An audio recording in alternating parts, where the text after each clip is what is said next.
Assalamualaikum warahmatullahi wabarakatuh. Kami dari kelompok 1 ingin mengirimkan video resum dari seminar Sekolah Pasar Modal. Sebelumnya, perkenalkan, saya Najila Maskus. Saya Bangsian Febriata. Saya Alvin Muskusarmanda. Saya Salwa Estazana. Saya Yudhnya Sadia. Yang pertama itu ada pengertian dari pasar modal. Pasar modal dapat diartikan sebagai tempat atau sarana di mana terjadi pertemuan antara permintaan dan penawaran atas instrumen keuangan jangka panjang yang umumnya memiliki jangka waktu lebih dari 1 tahun. Pertama itu fungsi dari pasar modal. Pasar modal yang pertama itu pasar modal sebagai sarana penambah modal bagi usaha. Perusahaan dapat memperoleh dana dengan cara menjual saham ke pasar modal. Yang kedua, pasar modal sebagai sarana pemerataan pendapat. Setelah jangka waktu tertentu, saham-saham yang telah dibeli akan memberikan dividen atau pembagian dari keuntungan perusahaan kepada para pembelinya atau pemiliknya. Pengertian daripada investasi. Investasi adalah kegiatan menanamkan modal atau aset ke dalam suatu instrumen dengan harapan mendapatkan keuntungan di masa depan. Yang berikutnya itu ada jenis-jenis investasi. Investasi dibagi menjadi 2 kelompok. Yang pertama itu ada investasi dari sektor keuangan. Investasi dari sektor keuangan itu adalah investasi atau penanaman modal untuk mendapatkan keuntungan di masa depan dalam bentuk surat berharga atau efek. Jadi investasi pada sektor keuangan ini tidak dapat dilihat langsung secara fisik nilai asetnya. Contoh investasi sektor keuangan adalah saham, reksadana pasar uang, dan reksadana pasar modal. Yang berikutnya itu ada investasi non keuangan atau investasi real. Investasi keuangan atau investasi non keuangan atau investasi real adalah penempatan dana atau modal pada aset yang terlihat secara fisik. Contoh dari investasi non keuangan itu sendiri ada emas, properti, tanah, perak, dan logam. Perbedaan antara menabung dan investasi. Menabung memiliki risiko rendah untuk kebutuhan jangka pendek, mudah ditarik kapan saja. Investasi memiliki risiko yang tinggi, mendapatkan keuntungan cukup besar untuk tujuan jangka panjang, menengah, hingga panjang. Selanjutnya ada inflasi. Inflasi adalah kenaikan harga barang dan jasa secara umum dan terus-menerus dalam jangka waktu tertentu. Kenaikan harga dari satu atau dua barang saja tidak dapat disebut inflasi kecuali bila kenaikan itu meluas atau mengakibatkan kenaikan harga pada barang lainnya. Time value of money. Time value of money adalah penggambaran konsep di mana nilai mata uang saat ini lebih berharga daripada nilai mata uang di masa depan, meskipun jumlahnya sama. Artinya di masa depan nilai uang bisa jadi mengalami penurunan. Misalnya saat ini kamu memiliki uang sejumlah 5 juta, maka 10 tahun lagi uang tersebut akan turun nilainya. Selanjutnya ada saham. Saham adalah surat berharga yang merupakan bukti kepemilikan seseorang atau suatu pihak atas suatu perusahaan. Ketika seseorang membeli saham sebuah perusahaan, maka ia secara resmi menjadi salah satu pemilik atau pemegang saham perusahaan tersebut, sesuai dengan proporsi saham yang dimilikinya. Keuntungan investasi saham. Yang pertama, mendapatkan dividen setiap periode. Yang kedua, memiliki hak suara. Yang ketiga, mendapatkan capital gain. Yang keempat, dapat mengikuti RUPS. Yang terakhir, dimulai dengan modal terjangkau. Reksadana adalah wadah yang menghimpun dana dari masyarakat untuk dikelola oleh manajer investasi profesional. Dana yang terkumpul ini akan diinvestasikan ke berbagai instrumen, seperti saham, pasar uang, atau obligasi sesuai dengan jenis reksadananya. Dengan sistem ini, investor bisa memiliki portofolio yang beragam, tanpa harus membeli satu persatu instrumen investasi secara langsung. Selanjutnya ada keuntungan reksadana. Yang pertama, dikelola profesional, atau yang dikelola oleh manajer investasi atau yang disebut dengan MI yang ahli. Yang kedua, diversifikasi resiko, modal yang disebarkan ke berbagai instrumen untuk meminimalkan resiko. Yang ketiga, likuiditas tinggi, mudah dan praktis untuk dicairkan kapan saja. Yang keempat, modal terjangkau, investasi bisa dimulai dengan nominal sangat kecil, yaitu mulai dengan Rp10.000. Yang terakhir, transparan, perkembangan dana dan aset diinformasikan secara terbuka, secara berkala. Baik, untuk selanjutnya ada jenis-jenis reksadana, di mana jenis reksadana yang pertama ada reksadana pasar uang. Jenis reksadana ini investasinya itu ditempatkan 100% pada instrumen pasar uang, antara lain obligasi. Resikonya juga yang paling rendah dibandingkan jenis reksadana lainnya. Cocok juga untuk investor pemula dan tujuan jangka pendek. Untuk reksadana yang kedua ada reksadana saham. Jenis reksadana ini sebagian besar alokasi investasinya itu ditempatkan pada efek saham.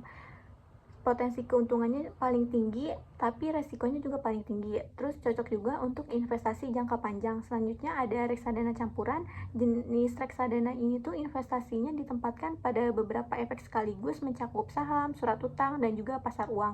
Resiko dan keuntungannya juga berada di tingkat menengah dan cocok untuk investor yang menginginkan keseimbangan antara resiko dan juga hasil. Reksadana yang terakhir ada reksadana pendapatan tetap, di mana sebagian besar alokasi investasinya ini ditempatkan pada efek yang memberikan pendapatan tetap seperti surat utang, terus juga memberikan pendapatan yang relatif stabil dan juga cocok untuk investor dengan profit resiko moderat. Selanjutnya ada obligasi, di mana obligasi ini merupakan sebuah surat utang yang diterbitkan oleh negara atau korporasi dalam jangka waktu tertentu. Dengan adanya obligasi, maka korporasi atau negara berutang kepada kita sebagai investor dan kewajiban untuk membayar selama jangka waktu yang telah disepakati bersama. Jadi kayak kita nih beli saham, kita nih sebagai pemilik perusahaan. Nah, kalau kita beli obligasi, kita nih pemberi pinjaman. Jadi sebagai imbalannya nanti investor nih akan menerima bunga secara berkala dan pengembalian pokok dana saat jatuh tempo. Terus selanjutnya ada konsep dasar obligasi. Ada ilustrasi di mana investor atau pemegang obligasi ini memberikan dana atau meminjamkan dana kepada perusahaan atau penerbit obligasi, lalu perusahaan menerima dana sebagai pinjaman. Selama periode tertentu juga perusahaan nih membayar kupon atau bunga kepada investor, lalu saat jatuh tempo perusahaan sendiri tuh mengembalikan pokok utang tersebut kepada investor. Selanjutnya ada komponen utama obligasi. Komponen utamanya yang pertama ada nilai nominal atau nilai pokok obligasi. Ini tuh dikembalikan pada saat jatuh tempo nanti. Adapun kupon atau bunga yang dibayarkan kepada investor menjadi sumber pendapatan utama pemegang investor. Selanjutnya ada jatuh tempo atau waktu pelunasan obligasi. Batas waktu pengembalian dana pokok ini tuh bisa 1 tahun, 3 tahun, 5 tahun, atau bahkan lebih. Yang terakhir ada harga obligasi atau harga jual beli obligasi di pasar. Harga jual obligasi di pasar nih bisa lebih tinggi atau lebih rendah dari nilai nominal tergantung kondisi pasar pada saat itu. Selanjutnya ada konsep dasar sukuk. Sukuk adalah surat berharga syariah yang diterbitkan berdasarkan prinsip-prinsip syariah Islam sebagai bukti kepemilikan atas suatu aset, proyek, atau kegiatan usaha yang menghasilkan manfaat. Lalu ada karakteristik sukuk, berlandaskan prinsip syariah dan bebas riba, memiliki aset dasar atau underlying aset, investor memperoleh imbal hasil berupa bagi hasil, margin, atau sewa. Diterbitkan oleh pemerintah maupun perusahaan, lalu memiliki jangka waktu tertentu hingga jatuh tempo. Selanjutnya ada tujuan investasi sukuk, mendapatkan pendapatan yang sesuai syariah, diversifikasi portofolio investasi, lalu mendukung pembiayaan proyek dan pembangunan. Selanjutnya ada instrumen pasar modal. Pertama ada saham. Saham adalah sertifikat yang menunjukkan bukti kepemilikan atas suatu aset. Lalu ada obligasi, adalah surat hutang yang menyebutkan bahwa investor selaku pemegang obligasi telah meminjamkan sejumlah dana pada perusahaan yang menerbitkan obligasi. Lalu ada derivatif. Derivatif adalah surat berharga yang diturunkan dari saham dan obligasi. Yang terakhir itu ada reksadana, instrumen pasar modal yang biasa dipilih oleh investor, pemula atau tidak memiliki waktu untuk mengelolanya. Instrumen pasar modal, perlindungan pemodal di pasar modal Indonesia. Yang pertama itu diawasi oleh OJK untuk menjamin pasar yang adil dan transparan. Kedua, emiten wajib mengungkapkan informasi dan laporan keuangan secara berkala. Yang ketiga, melarang praktik insider trading, manipulasi pasar, dan penipuan investasi. Yang keempat, mendukung oleh Bursa Efek Indonesia atau BEI, Clearing Penjaminan Efek Indonesia, lalu ada Kustodian Sentral Efek Indonesia.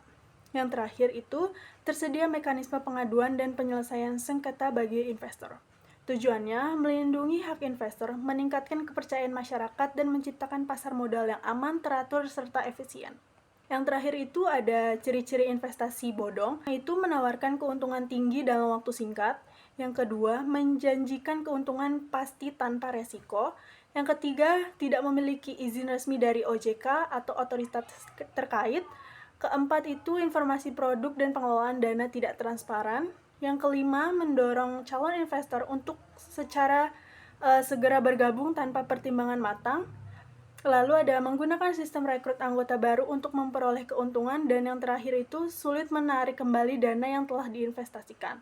Tipsnya agar tidak terkena investasi bodong, itu selalu cek legalitas perusahaan dan produk investasi melalui OJK sebelum berinvestasi. Ya, dari kelompok kami, kurang lebihnya mohon maaf. Wassalamualaikum.